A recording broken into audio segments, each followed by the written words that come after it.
Emancipation means freedom from control and restraint. And while we officially mark this celebration on August 1, it's a principle we must live out daily. True freedom comes with responsibility to be caring, to be loving, and to be our brother's keeper. Hello there, and welcome to another edition of Jamaica Magazine. I am Adrian Atkinson, your guide for this enlightening journey.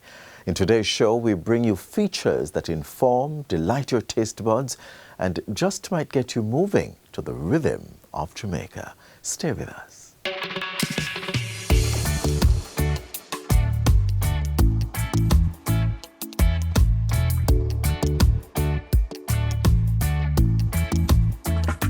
When you think of Jamaica, the first thing that comes to mind is the people.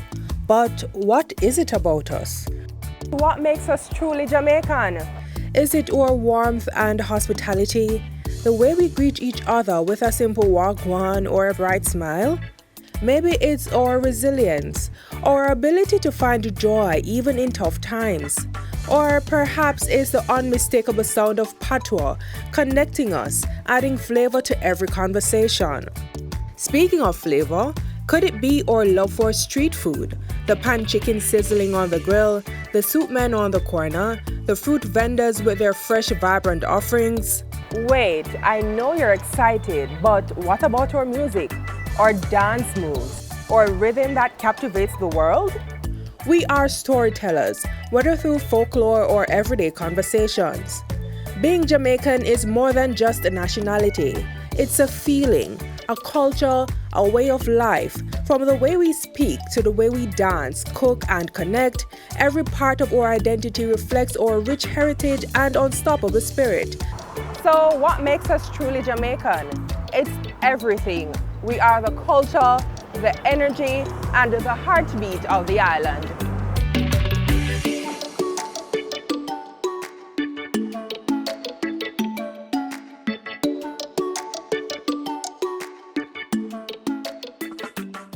Thank you so much for staying with Jamaica Magazine. In the spirit of emancipation, when we honor the stories that make us who we are, actress Delita Fuller shares a personal reflection on her upbringing and the deep cultural roots that continue to shape her identity. It's a heartfelt celebration of heritage, memory, and national pride. Being Jamaican is a unique, rich experience that encompasses so much. Our food, music, dialect, Go tell my brother them said, and most importantly, our family. Follow me as I pay a visit to two among that Jamaican family, Miss Delita and her daughter Glossy, who had a lot to say about our heritage.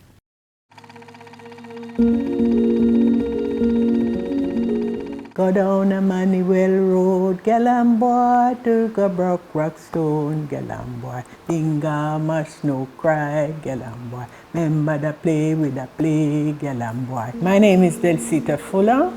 I was born in 1935.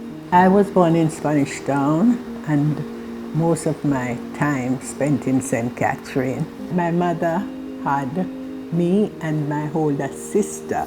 My father had two other children, which was not with my mother. Those days children got to make your own toys. We didn't get toys like children these days. Only at Christmas they will buy you a toy.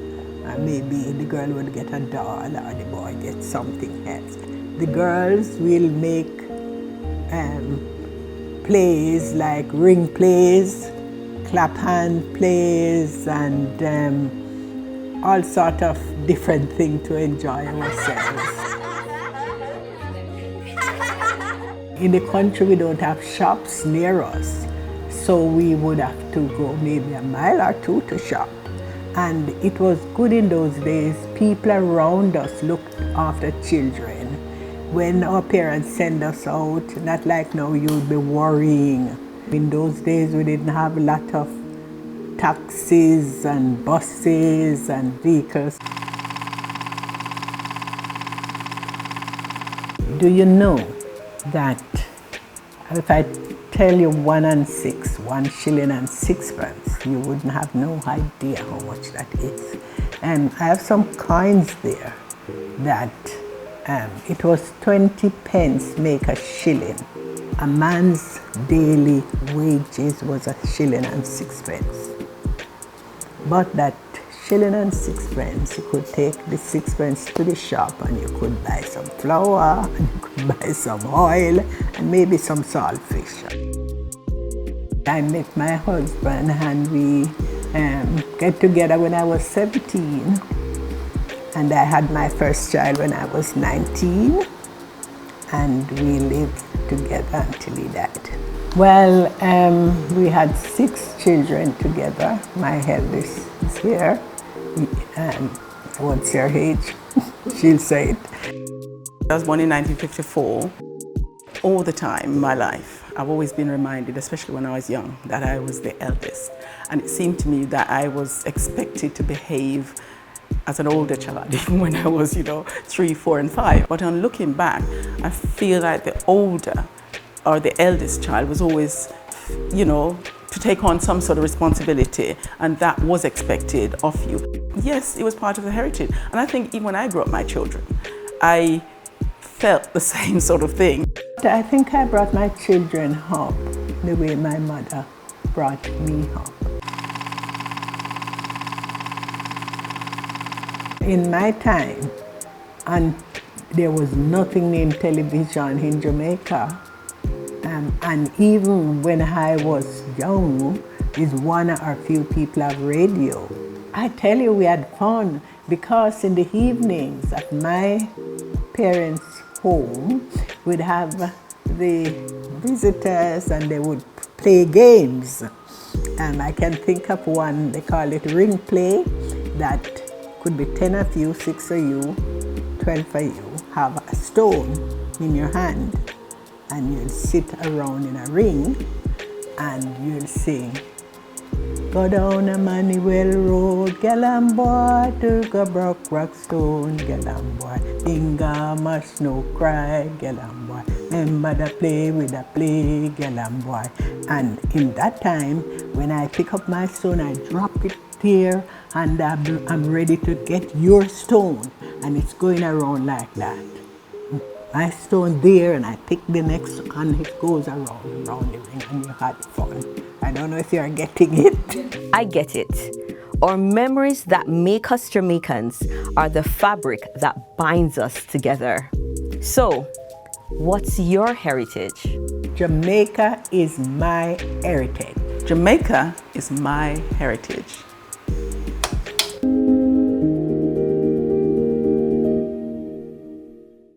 This is Jamaica, this is our land. We have our future with God in our plan. We'll play our part building this great nation. This is Jamaica, this is our land. Let us make every effort to forge unity and resolve to work hard for our prosperity. Leaving our children a legacy of hope, breaking the shackles and smashing the old.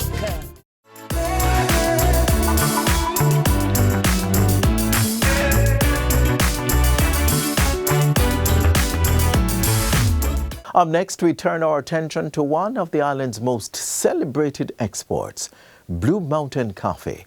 In this feature, we trace the journey of this rich national treasure from the highland soil where it is cultivated to the hands of the farmers who nurture it, offering a flavor steeped in both pride and perseverance. Everything in nature speaks, and it's for us to appreciate nature's dialect. The chirping of the birds, The whispers of the trees, a sound of life, a sound of earth's delight. It's in the discovery of the essence of life that we get to partake in the nation's offspring. It's coffee, the signature taste of Jamaica.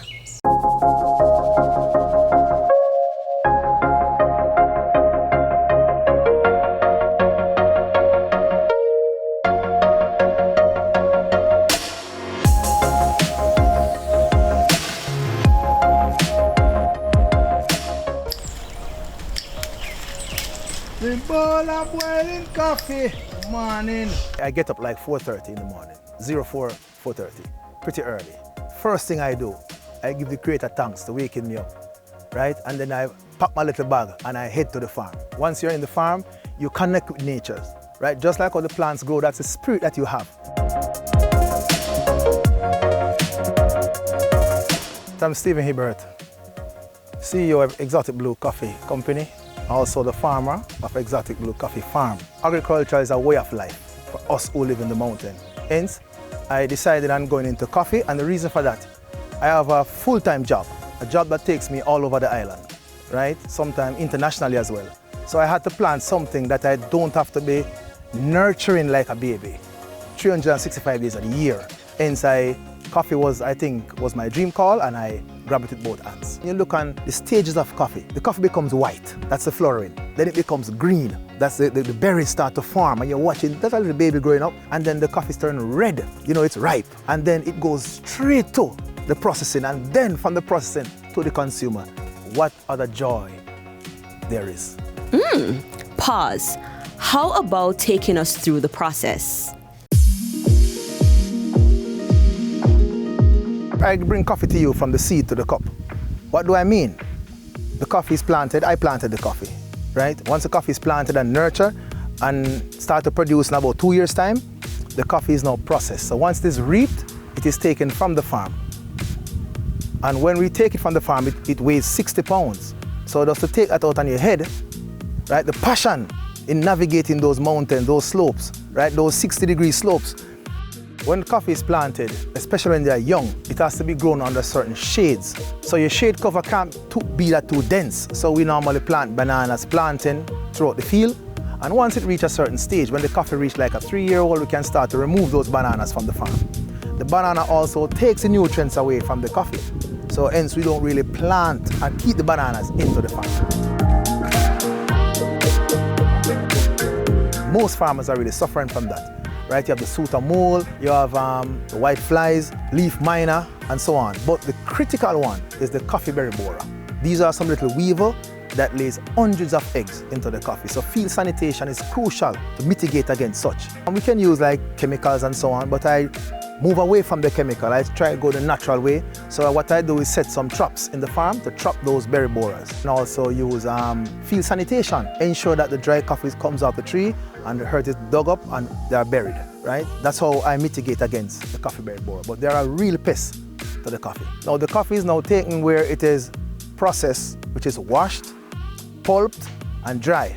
The drying process takes you sometimes 3 weeks to dry, sometimes 4 weeks, based on the weather or the temperature in the mountains here. Once the coffee is now dry, it is rested. It stays in the still room for 8 weeks, minimum 8 weeks. After it is rested, it is now hulled, which is goes to another machine. The machine cleans up the coffee, and then it is graded.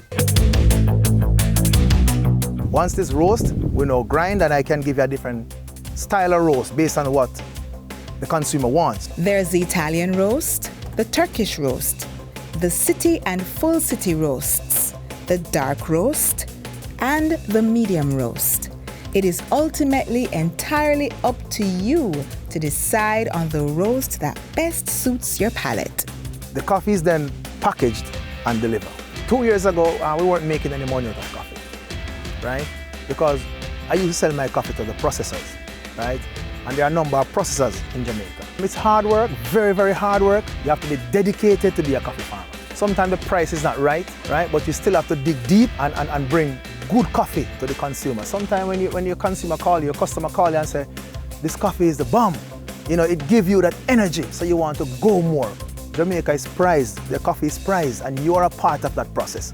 You know, it gives you that spirit inside of you to go further. I would encourage young people to get involved in farming, get involved in coffee. Now, the more people we get in coffee, we can produce more coffee to send to the globe. It is a sought after coffee. It's one of the best coffee in the world right now. Jamaica Blue Mountain coffee. It's that deep, rich coffee flavor. That's the signature of Jamaica.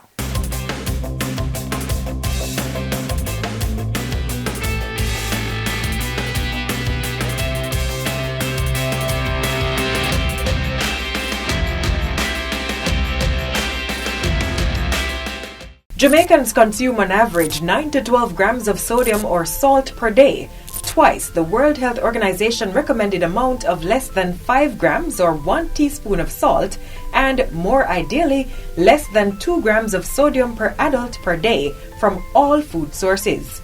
This excess salt in the diet causes high blood pressure, kidney and bone damage, gastric cancer, obesity, and worsening of asthma. Reduce the amount of salt you consume to no more than 3 to 5 grams, or half to 1 teaspoon per day for adults, and less than 2 grams for children under 11 years of age. Let's shake the salt habit and live healthy. A public service message from the Jamaica Information Service.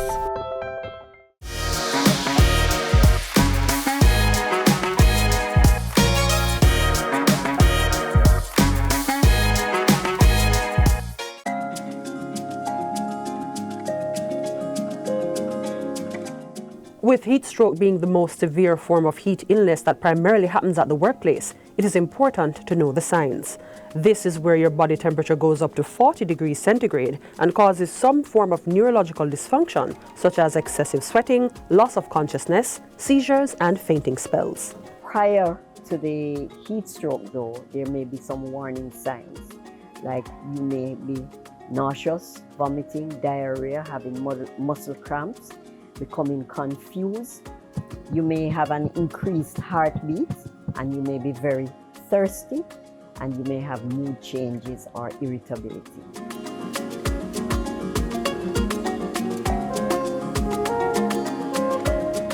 Music has long been the pulse of our resistance and the soul of our freedom. Sit back, relax, or groove as we go through the vibrant history of Jamaican music, showcasing the genres, instruments, and innovators. Relax, man, we'll soon get there. In fact, we are here, the Institute of Jamaica. This is where we're going. What is this, Grandpa? When you're going, you'll see. Come on, let's go. Oh, here's a climb someplace me no want to go. You say you want to be a musician? Well, you have to come here. Let me show you where the music is coming from. Step inside.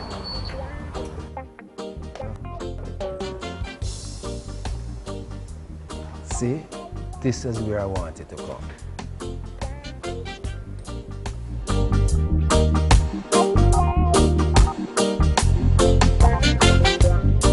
You see how far Jamaican music coming from, Kadim?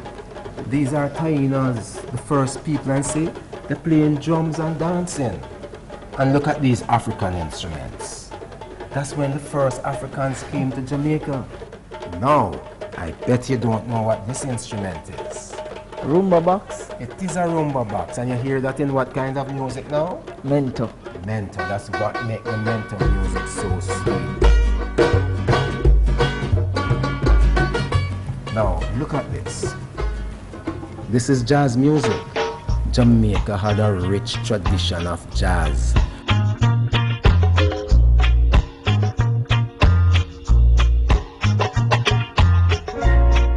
Coming right out of Alpha Boys School, you see it? Right after jazz, the same jazz musicians were playing R&B. I found my thrill. That came from America. And when the R&B dried up from America, then they started making Jamaican R&B.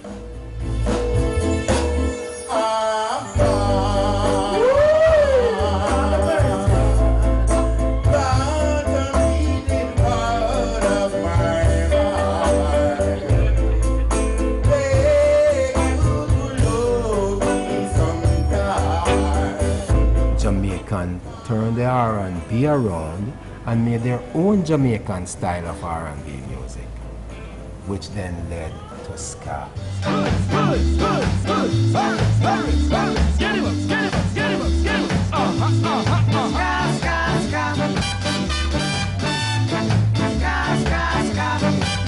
It was the beginning of independence. Ska was looked upon as the new sound of Jamaica. We find in our own identity, not following the American R&B or the ballad or the middle of the road kind of music that was coming from North America. and Europe. And so it was very nationalist in its outlook and output. Gather together, be brothers and sisters, we're independent. Join and stuff and children started to dance, we're independent. Oh, peace and blue. The Lord is still with you. God bless, no one curse. Thank God I'm not the worst. Seems like the music always speak about social issues. A lot of the music is about social issues. After all, life is music and music is life. After ska, you got Rocksteady. Rocksteady, the rhythm, the ska still continue, but the bass rock. And the guitar and the piano, ska same way, but the bass, the emphasis on the bass, so you fall back on you. Well, it look as if we can hear music here.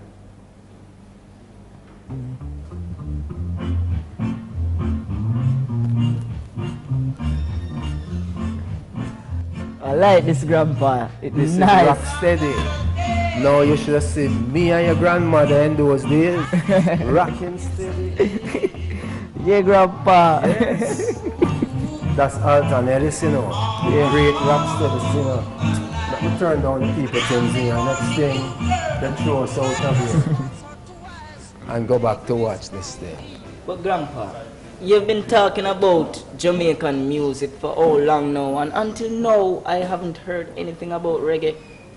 Well, we're coming right up to reggae now. Here we are, reggae. Well, first of all, many people say that reggae was born at Sir Coxson's Studio 1 on Brentford Road. Clement Dad brought a piece of machinery to the studio for about a year. It was sitting there. And no one knew exactly what to do with it. And so they hooked it up one day and decided to implement it. And they discovered it was a tape delay. And so they hooked it into the machine and they started doing it into the recording. So when they put the guitar sound through the tape delay, it comes back saying that. The rest of studios hearing this recording out, they thought it was the guitar making that and just copied that, and that was the birth of reggae music. I want to do the reggae, girl, with you. Come on to me. Here are some of the great artists who came out of that. Bob Marley, Peter Tosh and Bonnie Livingston, the Wailers, Burning Spear, and so on. Now, reggae was also a way of life. It was the greatest advertisement for Rastafari. I think it's my time to teach you a little bit. What can you teach me? Come right here, sir. Oh, dancehall. I know that's when you were going to get happier.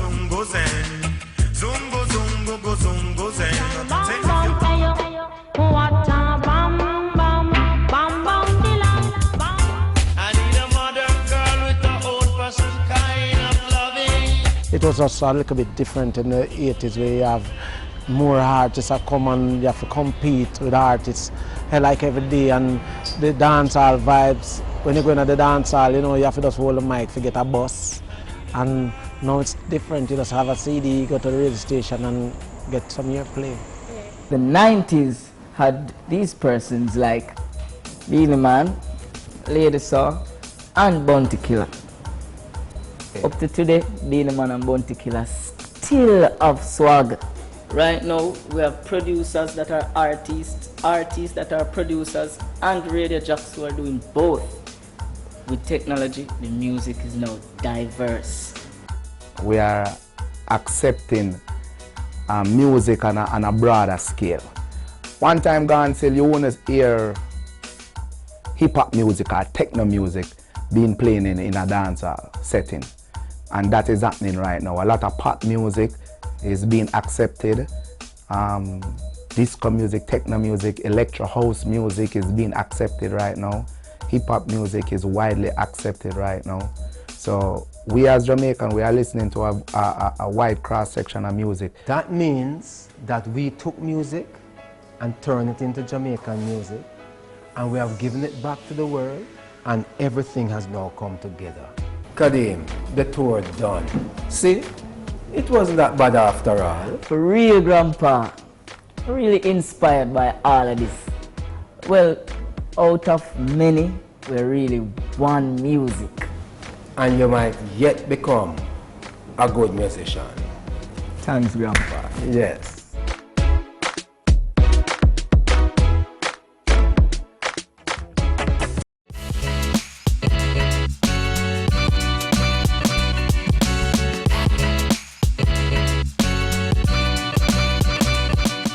You know, Trenchtown come like Mecca for music.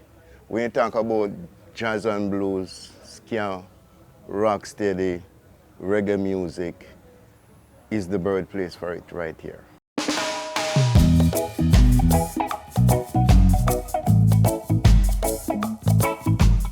Trenchtown is the cradle for Jamaican music, you know. Trenchtown. Because most of the singers come out of Trenchtown, you know.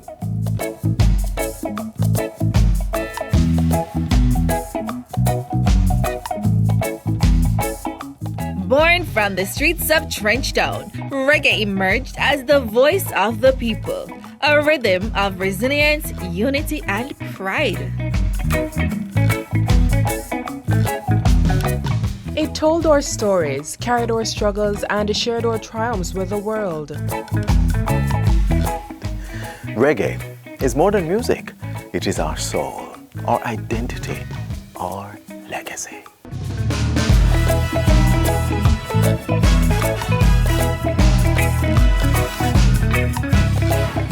From the elders who paved the way to the youth shaping its future, reggae beats on in every Jamaican heart.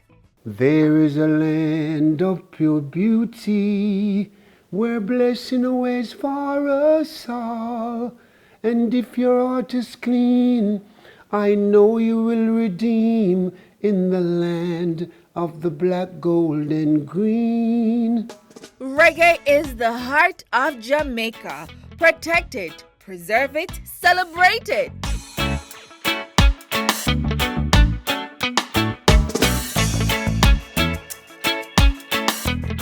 Living in a systematic adjudication area, it's time to secure what's yours. The National Land Agency is distributing titles under its systematic land registration program. Persons in St. Elizabeth and Manchester, visit the Junction Guest House in St. Elizabeth to collect your title. In St. Catherine, we're coming to you house to house. To collect your title, bring your government-issued photo ID.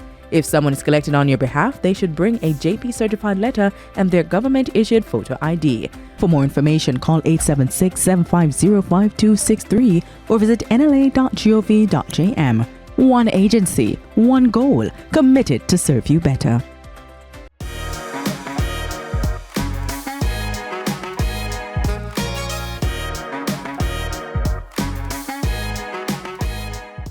As we wrap up today's edition of Jamaica Magazine, we hope you found these features informative and engaging.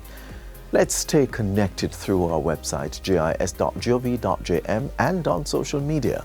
On behalf of the entire production team, I'm Adrian Atkinson. Have yourselves a great weekend.